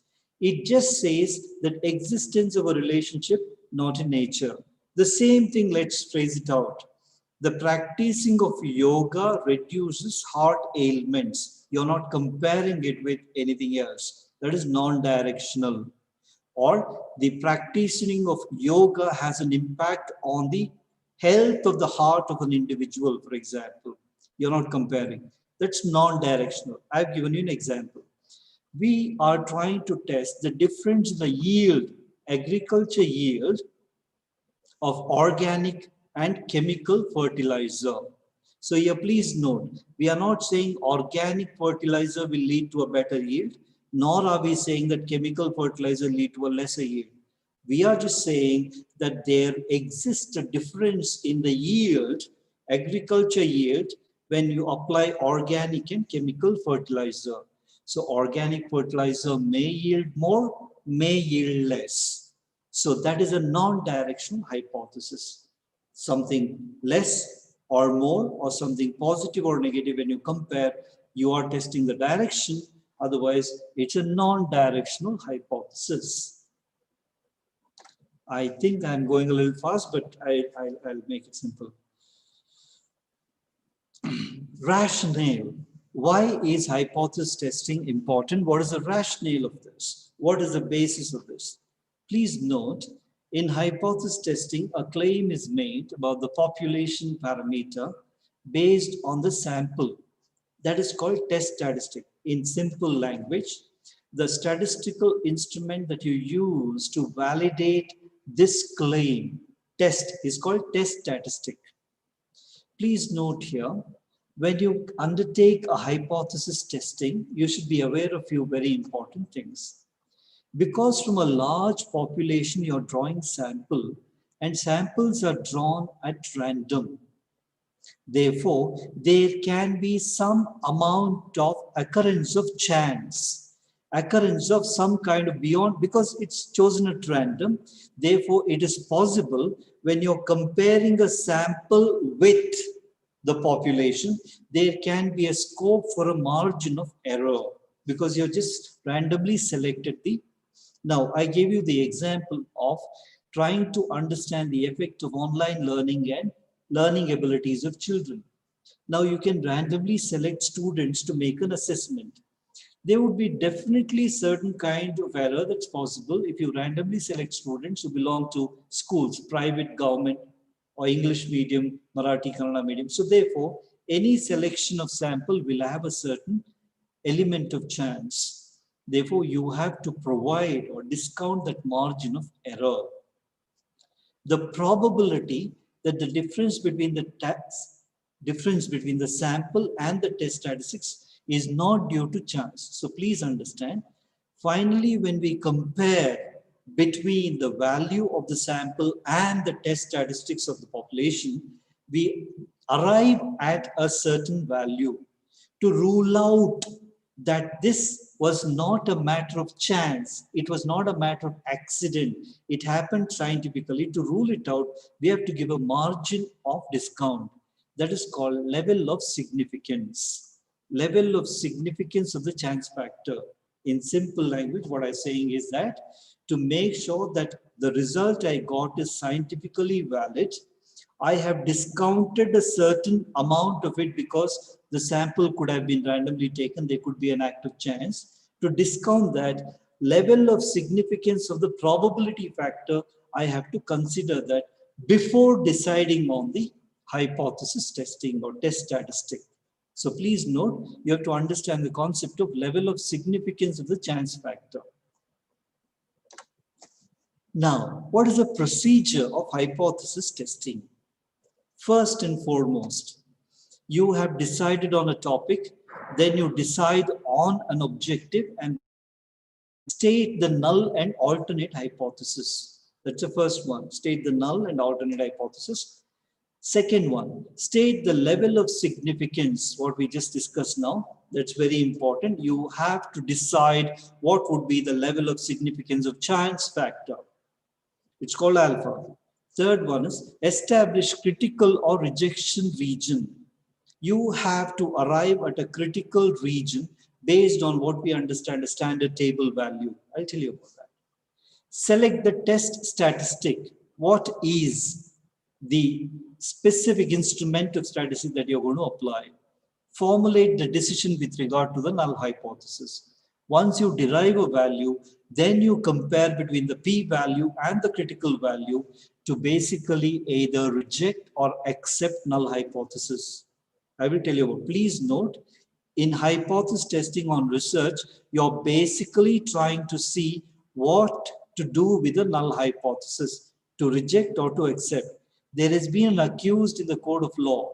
The judge or the entire procedure is to see whether this man is guilty or not guilty. So null hypothesis is what you're trying to accept or reject. Just very briefly, quickly, I'll go through each of them. Formulate null hypothesis. Null, H naught, HO, H0. Hypothesis, what is null? No difference, zero difference. That means you are comparing two parameters and existing, there is no difference between these two. So always please note, null hypothesis says there is no impact, no difference at all, zero difference. I'll give you an example here. You're formulating a hypothesis. Because we are living in a technical era, I've just taken an example which speaks about that. There exists no difference in the productivity of employees in any sector, maybe service sector, with work from home facility. This is a primary hypothesis. Here, let me tell you, I am trying to, or this researcher is trying to see whether employees who are working from home are more productive or less productive. So his null hypothesis, there is no impact on work from home scenario on the productivity of the employees. Which employees you have to take later, but this is null hypothesis. The alternate hypothesis, which is called H1, is exactly opposite. It's an alternate, it's complementary, we call it. And what does it say? It says it's against. There exists a difference in the productivity of employees with work from home scenario. Now, whether you want to say they are more productive or less productive, that is directional. But here you're saying there is a difference in productivity with work from home scenario. This is what is called as null hypothesis. Please note H0. This is a basis of your research. Either you're taking it right or you're rejecting it. Now, I've given you a few examples. I'll come to it. These are some research examples, topic examples I've just spoke. There's some interesting things. I'll just quickly. Now, technology and employment generation. With an advancement in technology, is there a consequent increase in employment generation? An amazing area of study in rising unemployment. Now, there was a recent issue in the paper which says that a certain political party in Tamil Nadu said, which Congress people or Shashi Tharoor supported, saying that providing salary to homemakers would be a very, very good social security, would enhance freedom and safety of women. Interesting hypothesis. These are research areas. Social media and emotional health. Social media affects emotional health positively or negatively, because people have, TikTok made a lot of noise because, people said it gives you confidence to express. Maybe it affects otherwise also. Social media, emotional health, COVID immunity and youth. Why India was not as badly affected as COVID? Maybe three very important hypotheses. One was we are a young nation. The other one was the lockdown was pretty effective. And the third one was even otherwise, Indians are quite immune to certain illnesses. So why did we survive it better? Capital markets and economic growth. Does an increase in the Sensex and capital market points, does it really include economic growth in terms of poverty alleviation? Now that's an area. Ethics in marketing campaigns, digital marketing in cottage industry. I've just given you examples. So formulate your null hypothesis. Levels of significance, after which you have to define the level of significance. Identify what is the level of significance of the chance factor. You can't do it after you find the value, because then you will use that discretion to fix the answer into your system. So therefore, the second one is level of significance, denoted by alpha. It has to be specified before the samples are drawn. Likelihood of rejecting HO, I'll talk about it in the types of error. Now, please note, it says the level of significance, I repeat again, is the significance of the probability that the sample has an element of chance. To give you a simple example, when you're talking about quality testing, the level of significance, there can't be too much of place for chance. We are talking about quality. So it is 1%. If you're talking about normal research, it's at 5%, 0.05. If you know about a lot of election results and poll results, they give a wider margin at 10%. So therefore, based on the area of research, you're free to choose. But 5% is a normal margin of error or level of significance that is taken. All right. Now, then you decide the critical region based on the level of significance and the nature of the test statistic. You will understand what's a critical region. The area under sampling distribution has two regions, acceptance and rejection region. Now, please note, there is a region under normal distribution and you get a lot of values. Now, these values, whether they get into the acceptance region or rejection region, the normal distribution divided to these two regions. Now, therefore, what separates these two regions? If it falls here, it's accepted. If it falls there, it's rejected. Now, what separates these two are called as critical region or critical value. Please note there, if the p-value, the value you derive, is less than critical value, lesser than the critical value, your null hypothesis accepted. Your hunch is right. If the p-value is greater than the critical value, it falls in the rejection region, it is rejected. I'll give you an example on that. Now, here's selection. So please note, you decide the critical region based on the level of significance and the nature of the test. Then, selection of test statistic. What is the method or test statistic? Which particular statistical method would you use? The tests are broadly classified into parametric tests and non-parametric tests. Please note, these can be a little technical and these involve a lot more interaction. So I would just introduce you to this concept, but I'd be happy to have a separate session on this when time permits, but get to know about this. Parametric tests and non-parametric parameters, population with parameters and without parameters. So parametric tests are when samples have measurements such as intervals and ratios, and non-parametric tests with nominal or ordinal data. Parametric tests are based on assumptions, that the population is under normal distribution and equal variance. So basically understand parametric and non-parametric test. Now, then how do you basically select the test after knowing the various parametric and non-parametric tests? Or what is the number and size of the samples under study? Is it sample or population? Are there two or more samples? Are they independent or related to each other? Because multiple analysis is also possible. Now, are the scale nominal, ordinal, ratio, or interval scales? What is the size and number of samples? Is the data weighted data, etc.? These are the information that influences what is the most appropriate test. For example, few tests which are parametric are which examines the correlation and interrelations, regression tests, and you have the t-tests which are both independent or pair t-tests compared to period of time. Then z-test if the samples are equal or greater than 30. So large sample test and small sample test. ANOVA analysis of variance, multiple factors. Multiple analysis of variance. These are various parametric tests. Please note, this will require a little more in-depth understanding. I'm introducing you to the concept. The non-parametric tests are Spearman's rank correlation, when data have to be ordered. Chi-square test for independence or homogeneity. Then you have the sign test, which is a one sample, t-test for non-parametric data. H-test, which is also called as Kruskal-Wallis ANOVA. Wilcoxon rank sum independent t-test. Wilcoxon rank sign test, which is a paired t-test. Please understand these based on parametric and non-parametric, which is the nature of the data that's collected. These are examples. Now, once you apply the test statistics, you will obtain a certain value.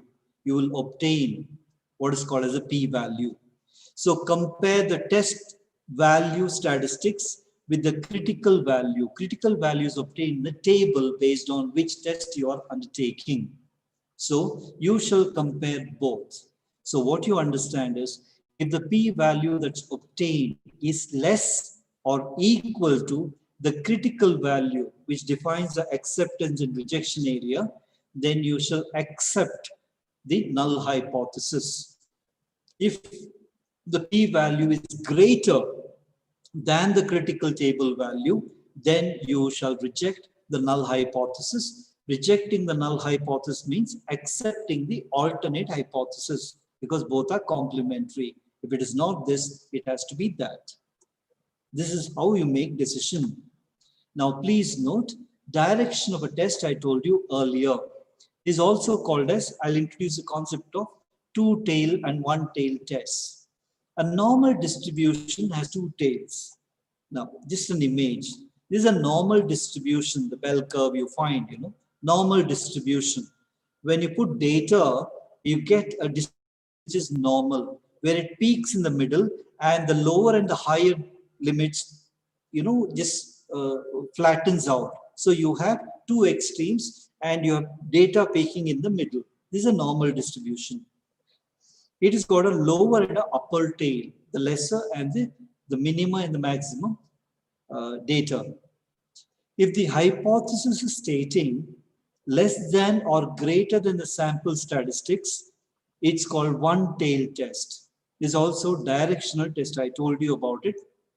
If you're comparing between, I gave you an example there, if you're talking about productivity or yield, it's less or more, then you're talking about either right tail test or the left tail test, directional test.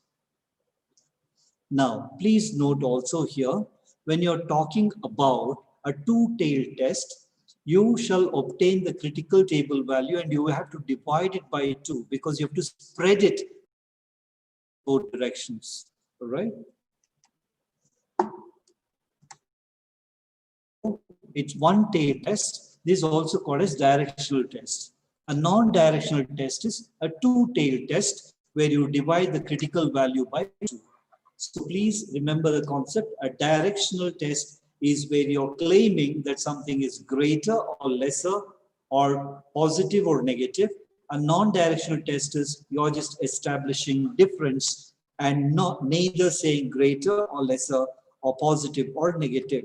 This just to give you an idea about a normal distribution. Now, we have to understand here the types of errors. Please note, when you undertake any statistical hypothesis testing, there are two types of errors can occur. Please note, the entire assessment or analysis is when the null hypothesis is true, you have to accept. That is what you are trying to understand. That is the purpose of research. You claim and the null hypothesis is proven right and you accept it. The null hypothesis has been proven wrong, you reject it. That is the purpose of statistical analysis. But it can happen that errors may occur. These errors have been classified into two, type 1 error and type 2 error. That means when the null hypothesis is true, it's right. If you happen to reject it, it is called as type 1 error. For example, I'll take the example of judiciary again. A person is accused. Now, he has not committed, he is not guilty, he has not committed the crime, but you reject that claim and convict him. That is type 1 error. The second one is accepting null hypothesis when it is false. That means somebody is accused and is actually committed the crime, but you claim it to be false, you let him go as innocent. Now that is type 2 error. Please note if I'm not confusing you. When the null hypothesis is correct, if you wrongfully reject it, that's called type 1 error. If the null hypothesis is wrong, it has to be rejected, but you accept it, it is called as type 2 error. These are the two important types of errors. Now, just to tell you about, you had a session on questionnaire, amazing. Now, just to tell you, what is the process of this whole research? For example, somebody is looking at doing research. Please identify an area or a subject of your interest, whatever, marketing, finance, HR, social responsibility, entrepreneurship, quality, technology, etc. There are humongous amount of areas. Identify what's your area of interest. Next one, once you get an area of interest, do a complete theoretical and conceptual study, because every word has to be understood clearly. For example, when you talk about impact of online learning on students, you have to define what students are, which student or what age group.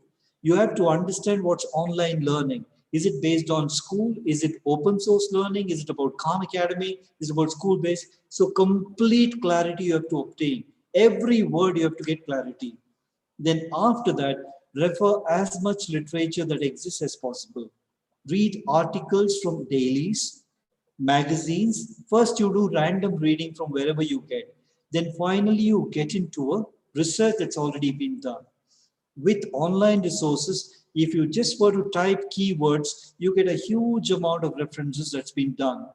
Don't reinvent the wheel. Don't do what's been done already. Look at and list out all the topics that are closer to you. There may be hundreds of them, just take 10 to 15, refer them, and you will identify what is the work that's been done, and therefore you also get to know what has not been done. Because usually research also will have areas which has not been covered or possible areas of research. Identify the gaps, then conceptualize the title. What do you want the area to be? The title of the study, the statement of the problem. Then you will develop area of the focus, and that will give you the objectives of the study. Once you find the objectives of the study, you shall frame the hypothesis. So the objectives will give rise to what your hypothesis, because objectives are the questions and hypotheses are the possible answers you have guessed. So once that is done, identify the source of data and instruments of data analysis and apply the appropriate statistic before you come to the decision or conclusion. So this is running into what we understand as hypothesis testing. I've given you a very brief conceptual clarity on this. I'm sorry, I know I've run through it. I was worried about the technology because it showed that quite unstable. So this is what it is all about. Maybe I have a little time. If you have something, I'd be happy. But if you want something in detail, I'd be very happy to take you in detail on another day, another time. So if I may, ma'am, was I audible? Was it clear?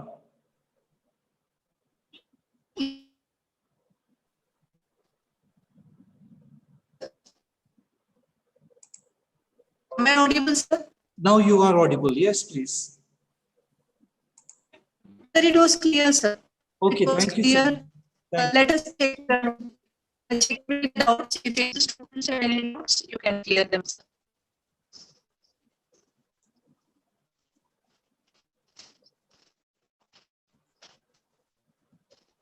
And checking the chat box, sir. If there are any questions put by students, we'll discuss with you, sir. Sir, am I audible? I'm sorry, I couldn't make it out.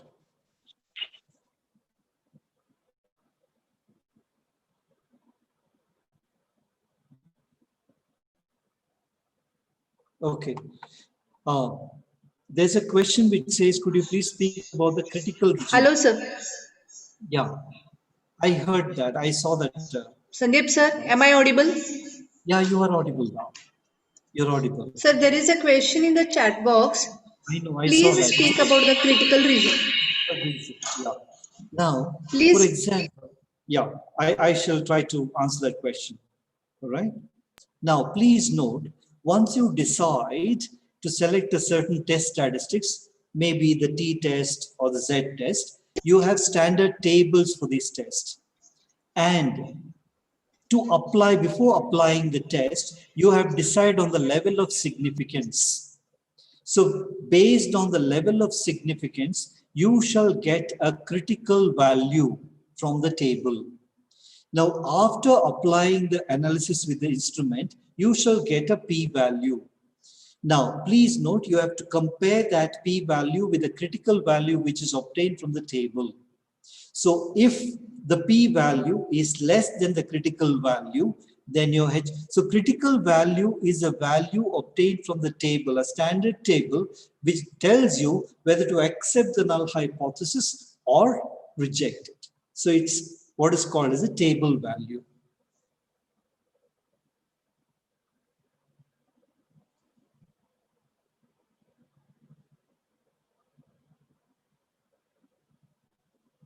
Okay. Yeah. Now, they want, there is a question regarding two-tailed test, all right? Now, please note, Yes. yeah, Yes. please note, when you talk about um, a certain relation between two parameters, I said a two-tailed test is a test which is non-directional. You are trying to say, I think I gave you the example of yield between organic fertilizer and chemical fertilizer and organic fertilizers. So otherwise size of the land holding itself. Smaller the difference in the agriculture productivity uh, is based on land holding, size of the land holdings. We know it. What we are trying to compare is whether the size of the land holding influences the productivity, which means to say, is small size holding better productive than the large size holding? So you are trying to test that. So your answer that you obtain may indicate lesser or greater productivity. So after applying an appropriate test statistics, when you obtain the critical value, because it's a two-tailed test, acceptance and rejection region are both sides, you have to divide it with 2 and then identify the margin of critical value. And once you identify at 5% significance, 10% significance, or 1% significance, you take the critical value, then divide it by 2, and you shall distribute among both the tails. And based on that, you come to a conclusion whether it's to be accepted or rejected. For example, if you're talking about the critical value as 5, I'm just giving you an example, 5, then if the p-value is less than 5, 4.54, then you shall accept the null hypothesis. But if it's a non-directional two-tailed test, if the table value is 5, or critical value is 5, you divide by 2, 2.5. Then you compare it with the value obtained with test statistic, and then you decide to accept or reject the null hypothesis.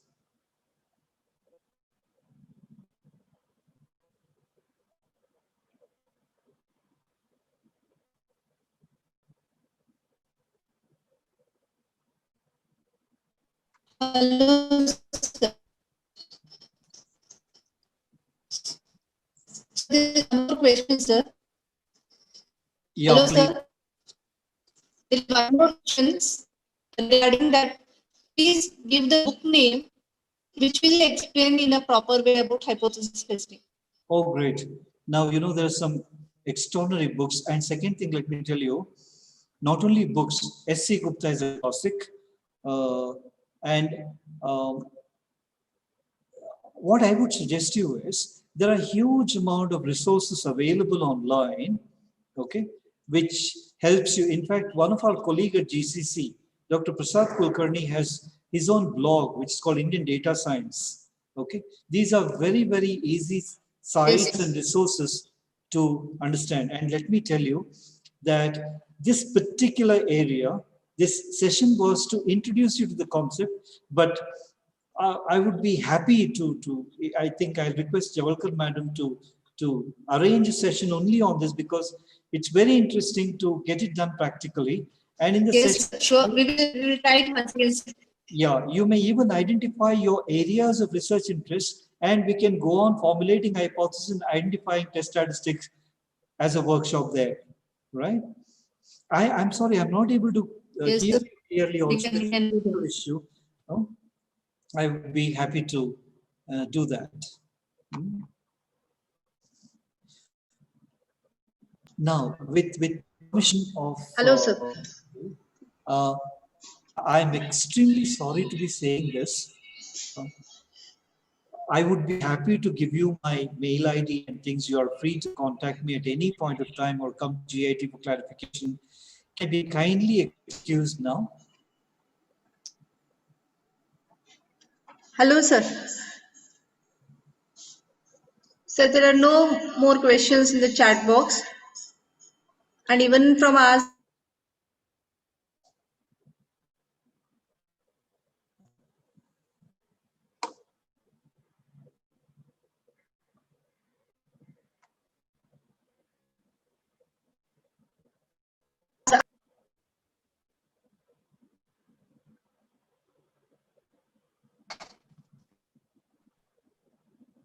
Thank you, sir, for accepting our invitation.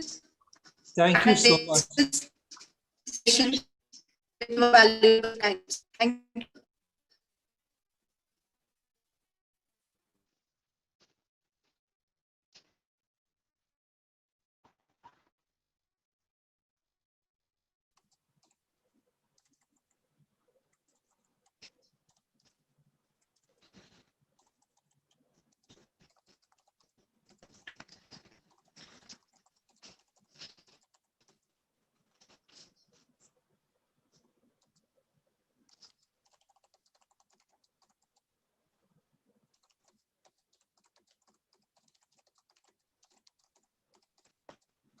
So shall we conclude?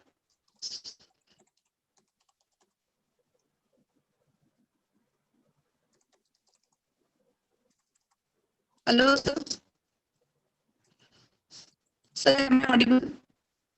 Yeah, I'm not able to. Hello. Hello, sir. There's network issue, sir. Yes. Shall we conclude the session? Yeah. I was typing a chat. No, sir. No any messages in the chat box. Hello, sir. Yeah, I can hear you. Yeah. Bits and pieces. Yeah. Sir, shall we conclude the Yes, session now? yes. As per my knowledge, there are no any questions from the student side. Great. Thank you. Yes, sir. Thanks a lot, sir. Thank you. Thank you so Thank much. you for Kind of sparing you. your valuable time with us. Thank you so much. Kind of you. Okay, sir. Okay, sir. Thank you.